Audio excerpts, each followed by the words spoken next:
ആന്തരിക ബാഹ്യ തലങ്ങളിൽ ജീവിതം വല്ലാണ്ട് ഞെരുക്കപ്പെടുമ്പോൾ, മിഴിനീര് തോരാത്ത ജീവിതാനുഭവങ്ങളാൽ മനം തളരുമ്പോൾ, ചങ്ങാതിയിൽ പോലും ചതി കൂട്ടിരിക്കുമ്പോൾ, ആരും മനസ്സിലാക്കാത്തവണ്ണം പരിത്യജിക്കപ്പെടുമ്പോൾ, അഗതിയുടെ പ്രാർത്ഥനയും നിലവിളിയും കേട്ട് ഉത്തരമേകുന്ന ഒരു ദൈവം എനിക്കുണ്ടെന്ന ചിന്ത ഈ നോമ്പുകാലങ്ങളെ കരുത്തുറ്റതാക്കണം.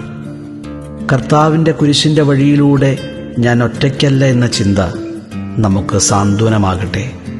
കർത്താവിൻ്റെ കരങ്ങളിലേക്ക് നമ്മുടെ ജീവിതത്തെ ചേർത്തുവെച്ച് അവൻ്റെ മുറിപ്പാടുകളിൽ നിന്നൊഴുകുന്ന തിരുനിണത്താൽ സൗഖ്യമുള്ളവരാകാം.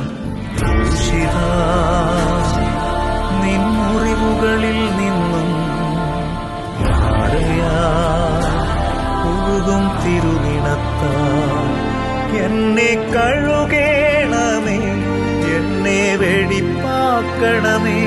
നിന്റെ കുരിശിലായെനിക്കെന്നും ഇടം നൽകണം.